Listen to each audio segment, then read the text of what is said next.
മുഖ്യമന്ത്രി ചർച്ചകളിൽ MLA-മാരുടെ പിന്തുണ, ഘടകകക്ഷികളുടെ നിലപാട്, ജനവികാരം എന്നീ 3 ഘടകങ്ങൾ പരിശോധിച്ചെന്ന് AICC നിരീക്ഷകർ. 3 നേതാക്കളുമായി AICC നേതൃത്വം ഇന്ന് ഫോണിൽ സംസാരിച്ചേക്കും. നേതാക്കളെ നാളെ ഡൽഹിക്ക് വിളിപ്പിക്കും. MLA-മാരുടെ പിന്തുണ എന്ന രീതിയിൽ പുറത്തുവന്ന ചിത്രത്തിൽ ഇത് യഥാർത്ഥ വിവരമല്ല എന്ന് AICC നിരീക്ഷകൻ മുകുൾ വാസ്നിക് 24-നോട് പറഞ്ഞു. അദ്ദേഹത്തിന്റെ പ്രതികരണത്തിലേക്ക്.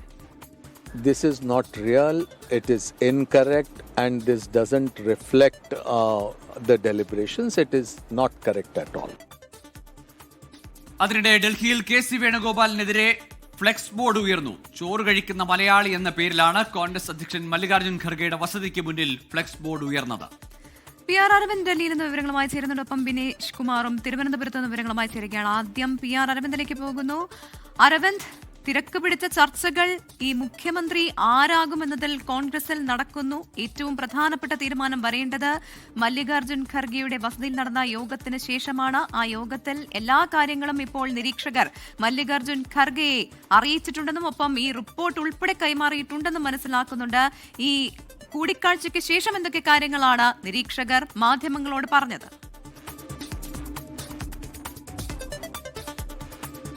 അല്പസമയം മുമ്പാണ് കേരളത്തിൽ നിന്ന് മടങ്ങിയെത്തിയ AICC നിരീക്ഷകർ റിപ്പോർട്ട് കോൺഗ്രസ് അധ്യക്ഷൻ മല്ലികാർജ്ജുൻ ഖർഗെക്ക് സമർപ്പിച്ചിരിക്കുന്നത്. കൃത്യമായി തന്നെ കേരളത്തിലെ സാഹചര്യമടക്കം കോൺഗ്രസ് അധ്യക്ഷനെ നിരീക്ഷകർ ബോധ്യപ്പെടുത്തിയിട്ടുണ്ട്. ഈ യോഗത്തിൽ ആ നിരീക്ഷകർക്ക് പുറമെ കേരളത്തിന്റെ ചുമതലയുള്ള കോൺഗ്രസ് നേതാവ് ദീപാദാസ് മുൻഷിയും പങ്കെടുത്തിരുന്നു. ഇതിനുശേഷം നിരീക്ഷകർ വ്യക്തമാക്കിയത് 3 ഘടകങ്ങൾ പരിശോധിച്ചായിരിക്കും ഒരു തീരുമാനത്തിലേക്ക് ഹൈക്കമാൻഡ് പോവുക. ഈ 3 ഘടകങ്ങൾ നിരീക്ഷകരും പരിശോധിച്ചിരുന്നു. അതിൽ ഏറ്റവും പ്രധാനപ്പെട്ടത് MLA-മാരുടെ പിന്തുണയാണ്. ഇതുകൂടാതെ തന്നെ ഘടകകക്ഷികളുടെ നിലപാട്, ഇതുകൂടാതെ തന്നെ ജനവികാരം എന്നീ 3 കാര്യങ്ങൾ പരിശോധിച്ചു എന്നതാണ് നിരീക്ഷകർ വ്യക്തമാക്കിയിരിക്കുന്നത്. എന്തായാലും ഇന്ന് കോൺഗ്രസ് അധ്യക്ഷൻ മല്ലികാർജ്ജുൻ ഖാർഗെ റിപ്പോർട്ടിന്മേൽ രാഹുൽ ഗാന്ധിയുമായി സംസാരിക്കും. അതിനുശേഷം നേതാക്കളുമായി ബന്ധപ്പെട്ട് നേരിട്ടൊരു ആശയവിനിമയം ഹൈക്കമാൻഡിന്റെ ഭാഗത്തു നിന്നുണ്ടാകും എന്നതാണ് മനസ്സിലാകുന്നത്.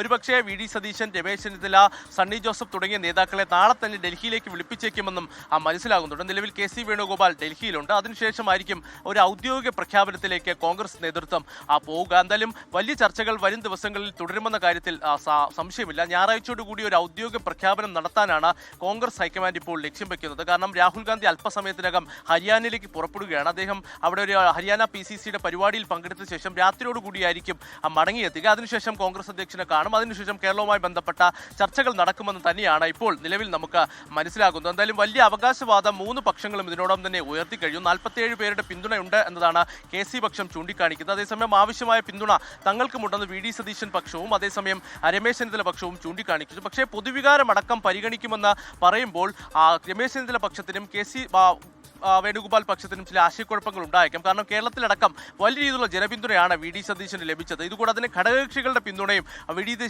സതീശന് ലഭിക്കുന്നുണ്ട്. എന്തായാലും എന്തൊക്കെ മാനദണ്ഡങ്ങൾ ആയിരിക്കും ഹൈക്കമാൻഡ് ഇനി മുന്നോട്ട് വയ്ക്കുക എന്നതാണ് ഇനി ഏറെ പ്രധാനമായിട്ടുള്ള കാര്യം. കാരണം KC വേണുഗോപാലിലേക്ക് പേരുകൾ എത്തുകയാണെങ്കിൽ ചില പ്രതിസന്ധികൾ കൂടി ഹൈക്കമാൻഡിന് മുന്നിലുണ്ട്. കാരണം കേരളത്തിൽ 2 ഉപതെരഞ്ഞെടുപ്പുകൾ നടത്തേണ്ട ഒരു സാഹചര്യം വരും. ഇതുകൂടാതെ തന്നെ സംഘടനാകാര്യ ജനറൽ സെക്രട്ടറി സ്ഥാനത്തേക്ക് പുതിയൊരാളെ കണ്ടെത്തേണ്ടതും ഹൈക്കമാൻഡിന് മുന്നിൽ ഒരു തലവേദനയായി ഉയർന്നു വരാനുള്ള സാധ്യത നിലനിൽക്കുന്നു. അതുകൊണ്ട് തന്നെ ഈ കാര്യങ്ങളെല്ലാം പരിശോധിച്ച ശേഷം മാത്രമായിരിക്കും ഒരു അന്തിമ തീരുമാനത്തിലേക്ക് ഹൈക്കമാൻഡ് പോവുക. എന്തായാലും ഞായറാഴ്ചയോട് കൂടി ഒരു ഔദ്യോഗിക പ്രഖ്യാപനം ഉണ്ടാകും. 3 ഘടകങ്ങൾ കൂടി പരിശോധിച്ചുകൊണ്ടായിരിക്കും.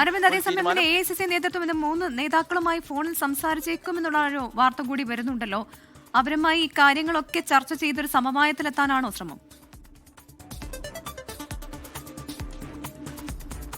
കൃത്യമായി തന്നെ ഈ റിപ്പോർട്ട് കോൺഗ്രസ് അധ്യക്ഷൻ പരിശോധിക്കും. അതിനുശേഷം രാഹുൽ ഗാന്ധിയുമായി സംസാരിക്കും. അതിനുശേഷമായിരിക്കും കേരളത്തിലെ നേതാക്കളുമായി സംസാരിക്കുക. നാളെ തന്നെ ഡൽഹിയിലേക്ക് വരാൻ ഒരുപക്ഷെ നേതാക്കളോട് കോൺഗ്രസ് നേതൃത്വം ആവശ്യപ്പെട്ടേക്കും. കൃത്യമായി തന്നെ എല്ലാവരും ഒരുമിച്ചുകൊണ്ട് ഇപ്പോൾ തങ്ങൾ എടുക്കാൻ പോകുന്ന തീരുമാനം മറ്റ് നേതാക്കളെ അറിയിക്കുക, എല്ലാവരും ഒരുമിപ്പിച്ച് ഒറ്റക്കെട്ടായി മുന്നോട്ട് കൊണ്ടുപോകാനാണ് ഹൈക്കമാൻഡ് നിലവിൽ നീക്കങ്ങൾ നടത്തുന്നത്. ഒരുപക്ഷെ KC വേണുഗോപാലിനെ മുഖ്യമന്ത്രിയായി തീരുമാനിക്കുകയാണെങ്കിൽ മറ്റ് 2 പേരും എങ്ങനെ പ്രതികരിക്കുമെന്നതും ഹൈക്കമാൻഡിനെ ആശയക്കുഴപ്പത്തിലാക്കുന്ന ഒരു കാര്യമാണ്. അതുകൊണ്ട് തന്നെ ഇത്തരത്തിൽ ചർച്ചകൾ നടത്തി ഒരു പ്രശ്നം പരിഹരിച്ച് മുന്നോട്ട് പോകുവാനാണ് ഇപ്പോൾ നീക്കങ്ങൾ സജീവമാക്കുന്നത്. ഇപ്പോൾ ഈ റിപ്പോർട്ടിന്മേലുള്ള ചർച്ച ഹൈക്കമാൻഡ് നടത്തിയ ശേഷമായിരിക്കും കേരളത്തിലെ നേതാക്കളുമായി ഫോണിൽ സംസാരിക്കാൻ പോകുന്നത്. അതിനുശേഷം ഡൽഹിയിലേക്ക് വരാൻ ആവശ്യപ്പെട്ട് ഇവർ ഡൽഹിയിൽ ഉള്ളപ്പോൾ തന്നെ ഒരു ഔദ്യോഗിക പ്രഖ്യാപനം ഹൈക്കമാൻഡിന്റെ ഭാഗത്തു നിന്നുണ്ടാകും. അടുത്ത ആഴ്ചയോടുകൂടി സത്യപ്രതിജ്ഞ ചടങ്ങുകൾ നടക്കാൻ തന്നെയാണ് നേതൃത്വവും ഇപ്പോൾ ലക്ഷ്യം വെക്കുന്നത്. എന്തായാലും നേതാക്കളെ അടക്കം വിശ്വാസത്തിലെടുത്ത് ഒറ്റക്കെട്ടായി മുന്നോട്ട് പോയി അതിവേഗം ഒരു പ്രഖ്യാപനം നടത്താനാണ് ഇപ്പോൾ നേതൃത്വം ലക്ഷ്യം വെക്കുന്നത്. പ്രവിത ഗോകുൽ.